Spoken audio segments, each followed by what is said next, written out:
bienvenidos a nuestra jornada del día de hoy.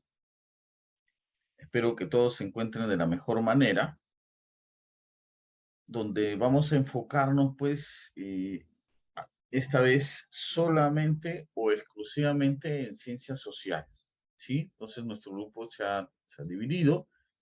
Tenemos este grupo solamente para ciencias sociales. Entonces, de 7 a 10, con un receso de 10 minutos, nos vamos a enfocar y de aquí en adelante en ciencias sociales, ¿no? Para enfocarnos con más tiempo, ¿correcto? Muy bien. Entonces, siguiendo la secuencia que habíamos previsto, hemos empezado la sesión del viernes, en la semana pasada, mejor dicho, en esta capacidad de sobre las diversas fuentes, ¿no? Y hoy nos vamos a enfocar en esta capacidad de comprender el tiempo histórico, ¿correcto? Muy bien, vamos a compartir.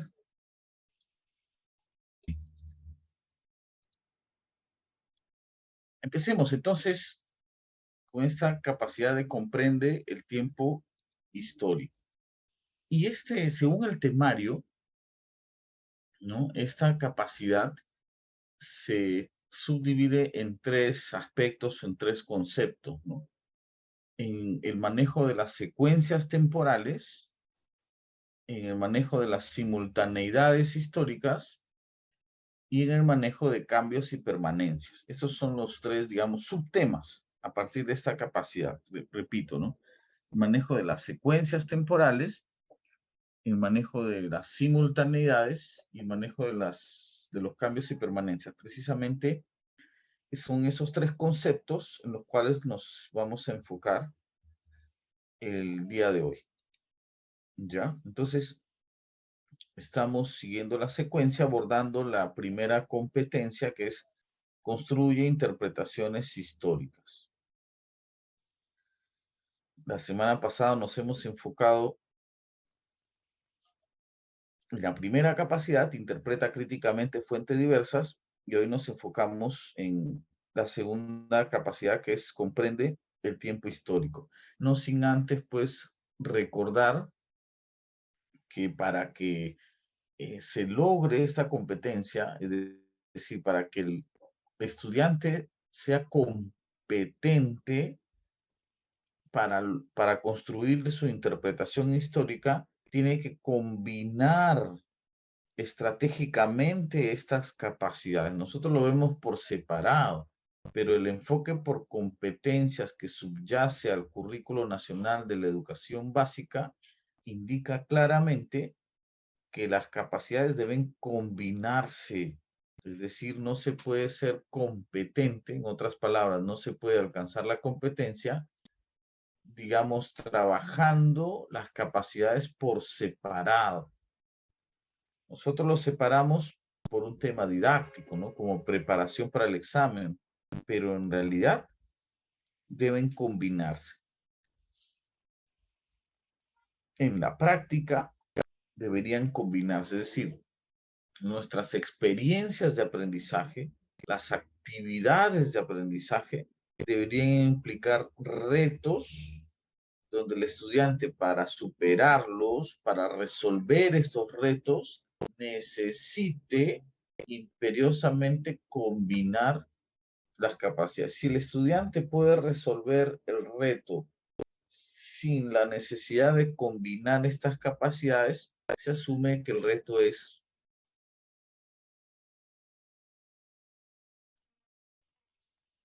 muy simple, realmente no se está poniendo al límite de las capacidades de los chicos, no es desafiante, ¿ya? Entonces, eh, nos enfocamos en esta capacidad, ¿no?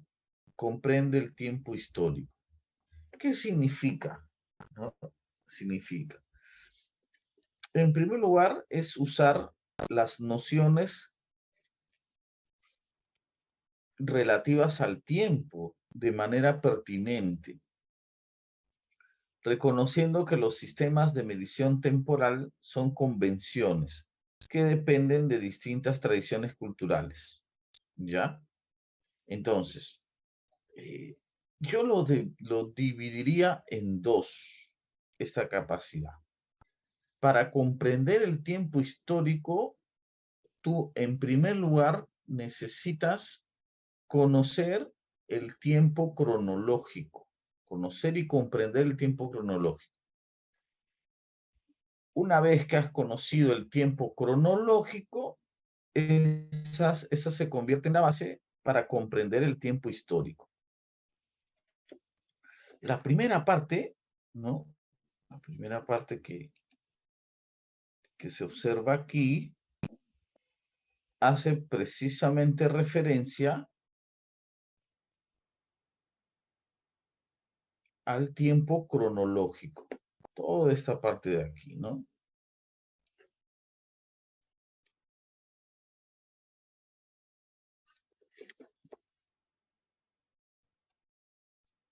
Hasta aquí hace referencia al tiempo cronológico, que es la base. ¿Qué implica el tiempo cronológico? También ya lo vamos a ver más a fondo en la siguiente diapositiva. Tiene que ver con el manejo de las convenciones, las nociones relativas al tiempo. Ese es el tiempo cronológico. El manejo de qué convenciones, profesor, cómo se consigna, cómo se representa el tiempo cronológico, ¿no? En años, quinquenios, decenios, siglos, milenios, ¿no? Ese es el tiempo cronológico. Y el tiempo histórico ya implica, ¿no? La duración del tiempo cronológico. Es de corta duración, es de larga duración, es de intermedia duración, ¿sí? Implica explicar cambios, permanencias y simultaneidades que se dan en ellos. Eso ya es la comprensión del tiempo histórico. Entonces, hay que establecer las diferencias y para que quede más claro, lo vamos según este webinar, ¿no? Que el Minedu plantea, ¿no? También nos hace una diferenciación entre el tiempo histórico y el tiempo cronológico. ¿Y qué es lo que nos plantea, no? Utilizando como fuente a Trepat, Christopher Trepat, ¿no? Allí nos indica que en primer lugar el tiempo cronológico, ¿no? Implica la medición del tiempo secuencial. O sea, es como mides el tiempo, ¿no? Ese es el tiempo cronológico. ¿Cómo lo mides? O sea, ¿a través de qué convenciones? ¿A través de qué técnicas mides el tiempo? Y eso te va a permitir, ¿qué te va a permitir? Te va a permitir ordenar, situar y organizar. Tener ordenado el tiempo. Saber situarlo, ¿no? Saber organizarlo. Por ejemplo, aquí, ¿no? La periodificación, la medición del tiempo, la elaboración de las líneas de tiempo, ¿no? Por ejemplo, ¿qué le tendríamos que preguntar al estudiante para que se enfoque en el tiempo cronológico? Podríamos preguntarle cuántos lustros después de consolidada la independencia se declaró la libertad total de los esclavos, ¿no? Aproximadamente, a ver, corríjame, 1854, me parece, que Ramón Castilla declara la libertad total de los esclavos. Entonces, ya cuánto transcurrió, ¿no? ¿Cuántos lustros, o sea, cuántos quinquenios, después de consolidada? Cuando dice consolidada la independencia, se refiere pues a la batalla de Junín y Ayacucho, o sea, 1824. De 1824 a 1854 estamos hablando de 30 años aproximadamente. ¿Cuántos lustros? Son 6 lustros. Entonces, ¿con qué está trabajando el estudiante para responder esta pregunta? Con el tiempo cronológico. Esta pregunta se orienta a eso, al tiempo cronológico, es decir, repito, trabaja con la medición del tiempo, ¿sí? Si tú le preguntas o como actividad queda, ¿no? En una línea de tiempo ubica los años en que los estados de América del Sur declararon la libertad de los esclavos, elabora una línea de tiempo y ubica, ¿no? En qué años se declaró la libertad. Entonces, ahí está trabajando con la medición del tiempo, está ordenando, situando, organizando los hechos a través del tiempo. Ese es el tiempo cronológico. Muchas veces, seamos honestos, maestros, de repente en nuestras clases nos quedamos trabajando el tiempo cronológico, con tal de que tengan ordenados los hechos en el tiempo, secuenciados, que pueda situar, ya asumimos que ha logrado la capacidad y no es cierto. La capacidad no la logra solamente con el manejo del tiempo cronológico. La capacidad lo logra también, además, no digo, en ningún momento estoy diciendo que no utilice ese tiempo cronológico, es la base, pero además de esa base, por encima de esa base, tendría que lograr la comprensión del tiempo histórico. Por eso la capacidad se llama comprende, no dice comprende el tiempo cronológico, sino dice comprende el tiempo histórico. ¿Qué significa comprender el tiempo histórico? Esa secuencia de hechos, esos acontecimientos, enfocarlos en la colectividad humana, ¿ya? El tiempo cronológico se enfoca que en la sucesión temporal. Ese es el punto de que se enfoca, es la sucesión temporal. En cambio, el tiempo histórico se enfoca en la colectividad humana. Esa es la diferencia. La colectividad humana a lo largo del tiempo. ¿Y qué te enfocas de la colectividad humana? ¿En qué cambios presentó?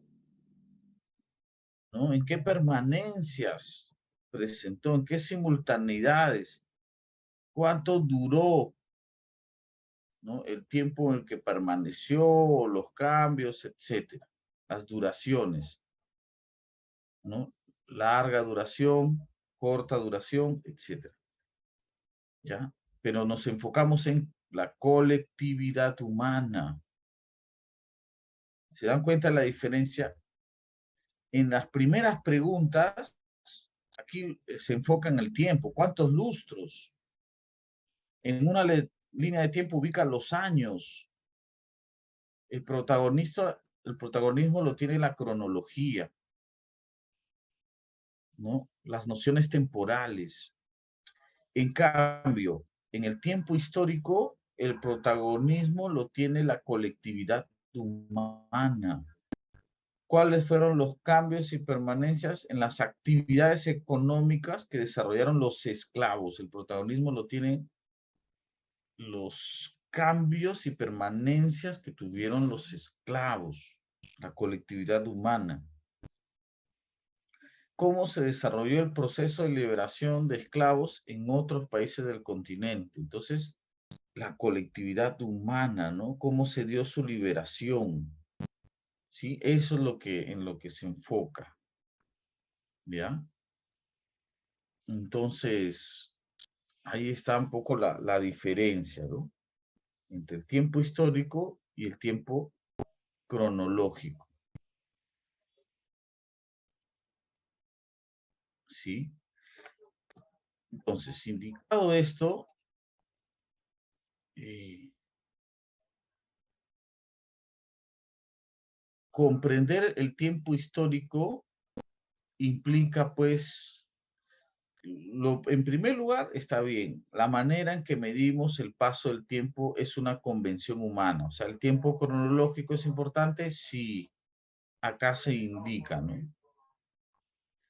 Sí, pero también es importante, además de eso, es importante reconocer que diversos procesos o hechos históricos pueden ocurrir en el mismo tiempo, o sea, las simultaneidades, ¿no? ¿No? Que diversos hechos ocurrieron en el mismo tiempo, pero en diferentes lugares.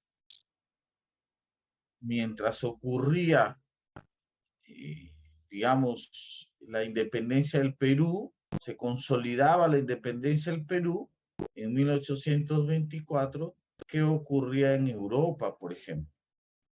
Simultáneamente, ¿no? ¿Sí? Mientras ocurría la Segunda Guerra Mundial en Europa, pues, ¿qué ocurría en América del Sur? ¿Sí? La simultaneidad, correcto. Mientras en América del Sur se daban una serie de gobiernos de izquierda más cercanos a la Unión Soviética, ¿qué ocurría en América del Norte, por ejemplo? Es la simultaneidad. Y no solamente se debe abordar la simultaneidad, sino también comprender y explicar los cambios y permanencias que se dan en los hechos o procesos históricos. Pero lo primero es comprender la secuencia temporal, ¿sí? El tiempo cronológico. ¿Está bien? Entonces, los primeros casos que vamos a resolver es sobre la secuencia temporal. Ya luego regresaremos sobre las simultaneidades y luego cambios y permanencias. Bien, si se les ha presentado un conjunto de imágenes, ¿no? De la cultura Paracas, algunos estudiantes están interesados, ¿no? Acerca de las tradiciones funerarias, los patrones de enterramiento. La docente les ha preguntado, ¿no? ¿Cómo enterramos hoy en día a nuestros muertos?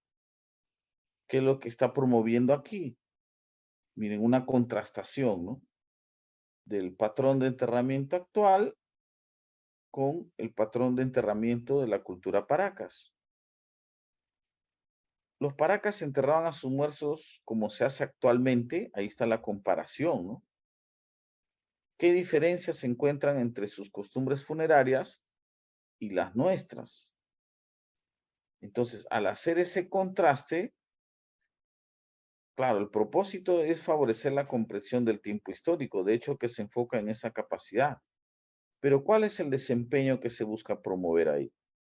Describir un cambio y permanencia, por supuesto, ¿no?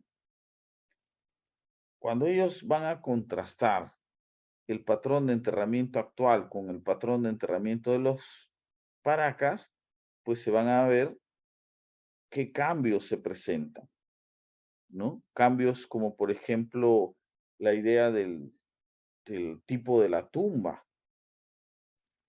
¿no? En un momento los paraquenses realizan sus tumbas en forma de botellas, por ejemplo. Los fardos, ¿no? Envueltos en vastas telas, finamente adornadas. Eso es un cambio, ¿no? Pero también hay permanencias, ¿no? El hecho de que se ubica a los cadáveres enterrados, por ejemplo, es una permanencia. Entonces ahí se van a ir dando cuenta de que ese es el desempeño. No se reconoce diferentes dimensiones de un proceso histórico. Esto de las diferentes dimensiones sería, pues, si se ubicara aquí una dimensión política, social, económica, pero en ningún momento se busca este reconocimiento, ¿no? Ni estas dimensiones. Tampoco la identificación de ritmos de cambio, ¿no? No hay ritmos, hay un traslado desde la época de los paraquenses hasta la actualidad, pero no se ve ritmos acelerados, ritmos lentos. ¿Ya? Entonces, por ello que nos quedamos con la respuesta A y ustedes se dieron cuenta de ello, ¿no? Bien, entonces, ítem 20, a ver, para cerrar, a ver, ¿cuál será la respuesta aquí?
Muy bien, maestro Edgar, para cerrar con broche de oro, claro que sí. Como se dan cuenta, pues estos conceptos con la práctica quedan bastante claros y sí o sí tienen que ser puntos pues a favor, ¿no? Por ejemplo, aquí, si se va a trabajar con estos estudiantes el desarrollo de las telecomunicaciones en el Perú entre los siglos XX y XXI, esta vendría a ser la actividad, ¿no? Primero, se coordinan entrevistas a algunos adultos mayores de su familia sobre cómo se comunicaban cuando eran niños. ¿Ya? Entonces, primera actividad, entrevistar a adultos mayores.